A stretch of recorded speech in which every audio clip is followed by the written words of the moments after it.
This is Kofi Sami TV. Subscribe on YouTube. Granting us audience this morning, particularly His Majesty, and want to use this opportunity to congratulate him for his 25th silver celebration and all the great work that he started doing already, and also to thank him for granting us audience. November last year, MTN paid a courtesy call on His Majesty with his CEO then, now who's left Ghana, Seloma Dadifo. And I came with a colleague from Rwanda, and upon deliberations, Ohine asked who he was. He mentioned, and Otumfour did mention, he's heard so much about Rwanda. Not knowing my colleague also took it as a serious point. So when he also went back to Accra, he engaged Her Excellency, the ambassador, about the discussion he had come here and how excited he was to hear this from Otumfour. So based on that, we did contact the secretariat and we're booked today to come in and then have some discussions with him. So at this point, I'll kindly hand over to Her Excellency Rosemary to continue. Thank you so much. Thank you very much, my sister, for this good work she has done. She's already become a Rwandan ambassador. Thank you so much. We are so delighted to be here. Your Majesty, thank you very much for finding time to meet with us. I've been in Accra for the last 6 months. I joined the High Commission in October last year, and one of the agenda was to visit Kumasi and especially meet with His Majesty. And it was an answered prayer when Norman came and we met and he talked about the visit here. So that's where the discussion started from, and we're so grateful for the good connection that you've created. I'm joined by the second counselor from the embassy, Mr. Otumfour Osei. I'm also joined by our communication. He's there, Evans Mensah, he's from High Commission. We're so delighted to be here, and thank you very much for finding time to meet with us amidst your busy schedules, Your Majesty. And the purpose of our visit was to be a courtesy call and to thank you for the good work you're doing for the community. We've had a lot. We've learned in the history when we were still young, and we're so happy to be here to see the history in the making. You've been doing an amazing job. We've heard about it. But also we thank you for and congratulate you for the 25th anniversary of installment, and we are so happy to be here to build the bridges between Rwanda and Ghana. There's a lot that we have learned from Ghana, especially during the time of colonization, and especially the times when there was liberation of Africa and independence. So Rwanda got independence in 1961 after 57 when the light started from Ghana. And also we had an encounter with the Ghanaian contingent in 1994 when there was genocide against Tutsi, and it was only the Ghanaian contingent that stayed with us when the UN had withdrawn their armies and the people to leave Rwanda, and Ghanaian contingent stayed. So Ghana stayed with us, including some few countries like Czech Republic and also Nigeria. They were also stood with us. 30 years later, we are here as a country, and we are trying to develop our country and doing our best to empower our communities and our people. And we're here to celebrate the achievements that you have already achieved, Your Excellency, Your Majesty. And above all, we've come here to invite you, Your Majesty, we are going to be commemorating 30 years of genocide against Tutsi in Ghana, in Accra, and from 7th of April, that's when the whole world joined Rwanda. And 7th of April was earmarked by the UN and African Union as a day of reflection for the genocide that happened in Rwanda, genocide against the Tutsi. And for us in Ghana, we're going to be commemorating on 24th of May, and we're looking forward to have His Majesty join us. If it is possible, we'll be honored to be with you. Secondly, also, we want to invite you in Rwanda. We have a campaign that says Visit Rwanda. We are happy to receive you in Rwanda, particularly in this period we'll be into elections, but particularly we're looking at September, if possible. We have a conservation program that is conserving the mountain gorilla. The mountain gorillas are rare species that are endangered in the whole world. And we have now in the world 1,600 in Rwanda in the mountains. So we would be happy. We do a gorilla naming ceremony, like all African young ones are named, given names. And in Rwanda we do mountain gorilla naming for the young ones that are born over a period of a year. So we last celebrated and named them in September 2023, and this time we're going to do the same in September 2024.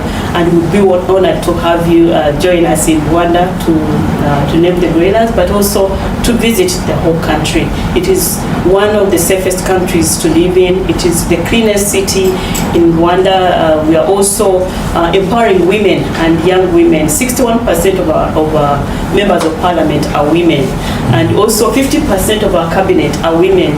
And in the judicial we have 40%, but coming from 5%. Now we have 40% of women. They're taking charge of the lead of our country. So with those few remarks, Your Majesty, we'll be glad to have you in Rwanda, and we're so grateful for the good work you're doing. We have 20 students from Rwanda studying from Kwame Nkrumah University of Science and Technology, and they're studying sciences, especially medicine and pharmacy. We have more than 20 in Aseshi University. We have also at SOS, and we also have others in Tamale as well who are doing PhD. So we have a number of them in the country, and we're so grateful to this partnership that is already existing between our two countries. I thank you very much, Your Majesty.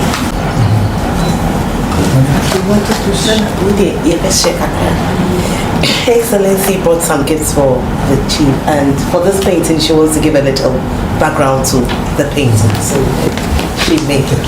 Thank you.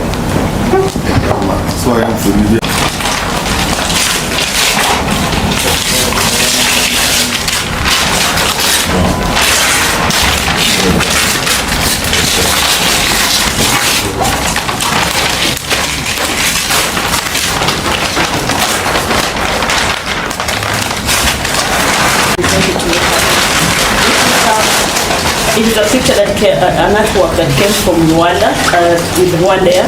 We have Rwanda Air, it flies 4 times a week. So this is an artwork that shows Rwanda. This is how it looks like. And mostly the cows. The cows are symbolic in our culture. It symbolizes life. It symbolizes heritage. It symbolizes productivity, because our children drink milk so that they don't have stunting. It symbolizes productivity because from its cow dung we also put in manure in the farms, and increases productivity. It's like fertilizer. So it has a lot of meaning, especially in our kingdom. When we're greeting each other, we say Jiringa. It means have a cow. It's a kind of greeting, but also bringing back from our homegrown solutions. We did a lot of things that we were digging back from our culture, including gachacha courts that you heard about, that we are using to solve the issues of justice for people who perpetrated genocide against Tutsi. And also another kind of homegrown solution is to give a cow to every family. So the president of Rwanda, His Excellency Paul Kagame, also started a program called Jiringa, which is embedded in our culture, that gives every family a cow, especially vulnerable communities, so that they can have a cow, which is a symbol of productivity, a symbol of prosperity. When you have a cow, you're wealthy. So we wish you health and wealth in the kingdom. Thank you, Your Majesty.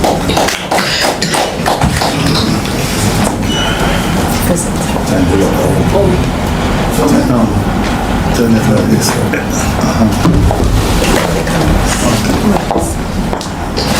Thank you so much.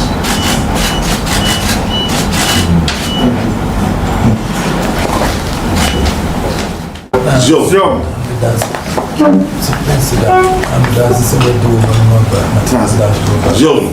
This time not MTN, but a member of the Rwandan. Yes. Excellency, thank you very much for this courtesy call. I recall when they visited with MTN, the leader was also from Rwanda. I've heard and read so much about Rwanda in terms of your leader and the president and the way he's brought the country back after 1994 to date.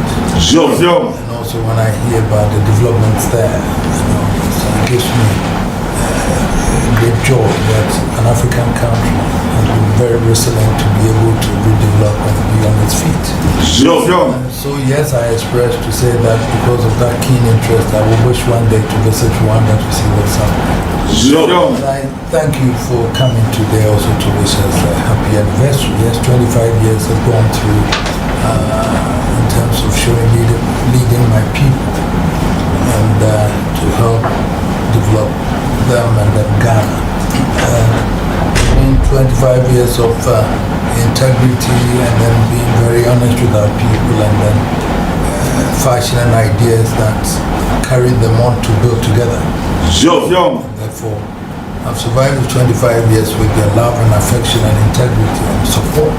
That's what we will continue to do. Leadership is all about having the vision and carrying the people along to achieve the vision. And that's what we've done for all these years. And that's what I see in your president also, who had the vision to say that he fought through the war and came back. And after having won, decided that this is where I want our country to be, this is where I want this country must develop in this setting there. And that's what is happening.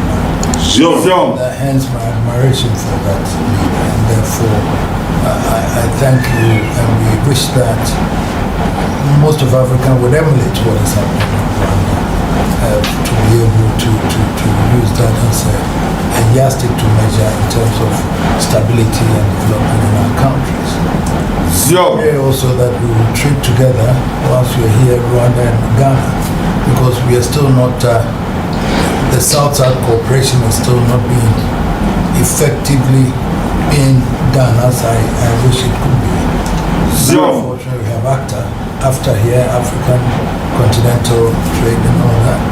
That also must be a weapon that Africa can use to be able to deliver and then build our economies together. I see is that if we don't do that, and we are all important, instead of sharing ideas together and then sharing our development ideas together, trading together to boost our own economies, we would always be dependent on the foreign economies for our country to survive, which is not healthy for us. We end up then going out to borrow money from IMF and others, but we have an abundant amount of resources in Africa that we can use. But if you look at Congo, for example, they can produce electricity for the whole of Africa. Why are we not able to do that? The resources we have in Africa, Ghana, everywhere. Why are we not leveraging them out to be able to use to inure to the benefit of the people?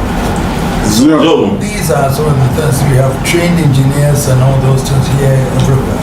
Why are we not creating employment for each other in terms of secondary people from there, like the students that are coming here. They are benefiting from Ghana. Ghana also stands to benefit from Rwanda in a way that all of us will benefit from each other.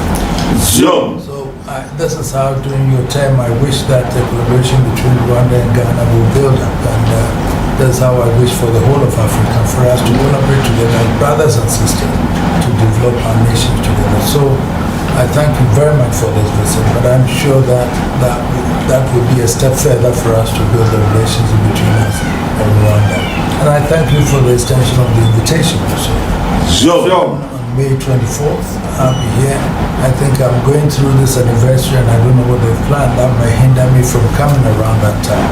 But then we would then look at September also, because it will also be an opportunity for us to visit Rwanda and then also see and build up the collaboration that we all want to build together. So I'm sure when I'm able to visit, it gives us the opportunity to share ideas together and see what best can be done to bring our two peoples together. So I thank you very much for this guest visit, and I thank you very much also, Councillor, and then my dear wife also, thank you for coming. I want to say thank you to Otumfour for the wise counsel and the nuggets of gold he shared with us. And we can only look forward to greater collaboration between the Santa Man and also Rwanda as a whole. Thank you. And with explanation, we kindly want to have a photo opportunity with him and then we can leave. Thank you. I'm sure when I'm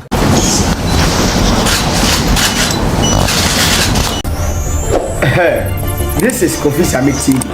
Subscribe on YouTube, Kofi Sami TV. Kofi Sami TV. Subscribe on YouTube, Kofi Sami TV. Kofi Sami TV will bring you the facts.